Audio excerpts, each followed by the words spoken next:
Hi everyone, welcome to my presentation on easyCBM, a technology resource that provides curriculum-based measurements. The reason why I chose this particular technology is because of the importance of curriculum-based measurements, or CBMs. They're a method for teachers to use to find out how their students are progressing in the curriculum. It measures a specific skill set against an aim line. CBM graphs help provide teachers and parents with solid information that can be easily communicated and shared amongst each other. And the students even get a visual record of their own progress if you share their CBM graphs with them. CBMs have definitely been helpful for teachers recently in this age of assessment-based and data-driven instructions because it's going to help evaluate our own success in the classroom, as well as serving as a screening method for students who might be at risk of failing. So let's get to the actual technology that has these curriculum-based measurements, easyCBM.com. easyCBM is an evidence-based system with a collection of over 1,000 benchmark and progress monitoring measurements for mathematics, English language arts, and Spanish. It was designed by researchers at the University of Oregon to be an integral part of the response to intervention model. The assessments cover grades K through 8. The math monitoring assessments are based on the Common Core curriculum standards, as well as additional assessments created by the National Council of Teachers of Mathematics. The ELA progress monitoring assessments focus on letter names and letter sounds, phoneme segmenting, word and passage reading fluency, like our running records, multiple choice reading comprehension, as well as vocabulary. Some assessments are also based on the Common Core standards for reading comprehension specifically. The Spanish assessments focus on syllable segmenting and syllable sounds, word and sentence reading fluency, and Spanish vocabulary. So that's the intro into easyCBM. Let's talk about how we can implement it in the classroom. It's honestly, as the name describes, very easy. Each teacher, once they've created their account, has their own separate link for students to log in and access the assessments you want them to take. You just share this link with the students, and you'll see in the pictures to the right, they get into this login system where it's their teacher name at the top. They pick their class or grade group that they're in, find their name within that group, and then just click the assessment you want them to take. Clearly, not every student needs to take the same assessment at the same time. This can be differentiated. And then the students just complete the assessments online. For those who want to implement this in the physical classroom, obviously you can do this online, but you can also provide physical paper copies of the measurements for the students. Some assessments do require verbal communication in order to be delivered, and as such, cannot be completely done online. An example of this is letter names and phoneme segmenting. In fact, the picture I've provided here is how a teacher would assess a phoneme segmenting assessment. In this kind of assessment, the teacher has to say the word, and then the student has to repeat each phoneme within a word. And then the teacher will mark the amount of correct phonemes that the students have provided. This can be done virtually in a Google Classroom, Zoom-esque kind of capacity, but completely independently, unfortunately, that kind of assessment would not be able to be done.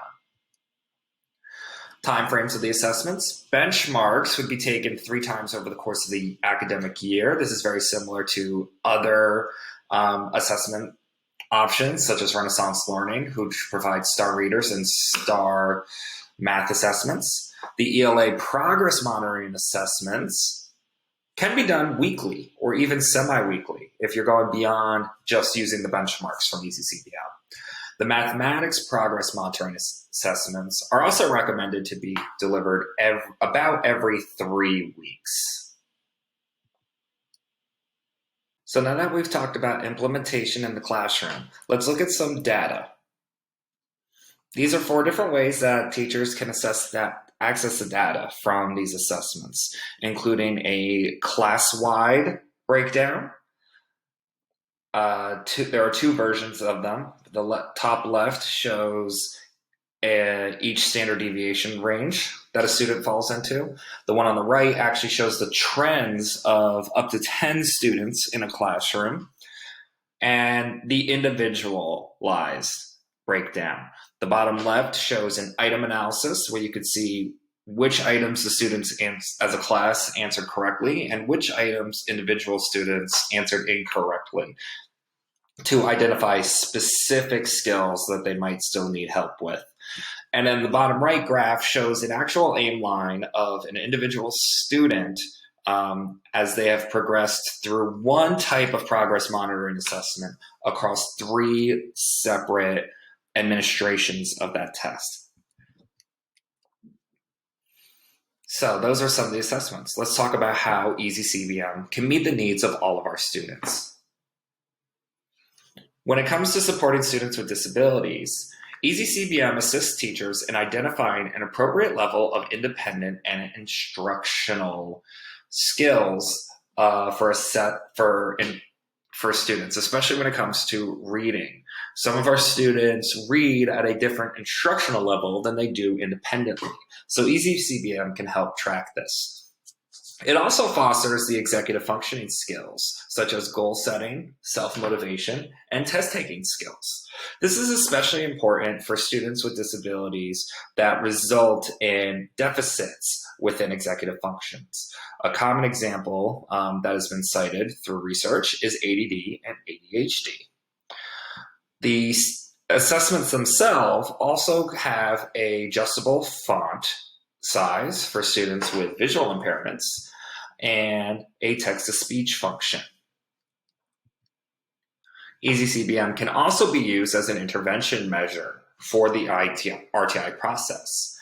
Not only could you incorporate easyCBM as a Tier 1 intervention to assist with the diagnostic purposes of all of your students, it can also be used to assess the effectiveness of yours Tier 2 and Tier 3 interventions that you have placed for students who are receiving them throughout the RTI process. One of the benefits of easyCBM, as you saw on the graph slides, is that it tracks the data for you. There's no need to calculate things anymore. You just have the students complete the assessment, put in the data, or in some assessments cases, the data will be automatically put in for you, and the graphs are done.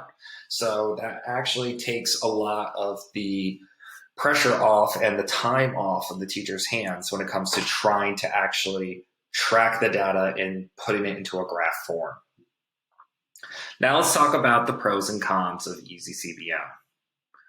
Some pros include that it helps guide teachers on how to differentiate their instruction. And in fact, easyCBM itself can be a form of differentiation since not every student could be taking the same assessment. easyCBM can be used to evaluate the effectiveness of your interventions that you put in the classroom. It can be administered almost identically, regardless of whether you're in a physical classroom or remote instruction. It fosters the growth of executive functions and test-taking skills. There is a free version, so that's always a plus. And it helps foster multiple levels of communication, including teacher-to-student communication, teacher-to-parent communication, and teacher-to-teacher communication, in case you have colleagues who are also administering interventions. Now let's talk about some of the cons to easyCBM. Unfortunately, certain assessments can only be accessed with a paid account.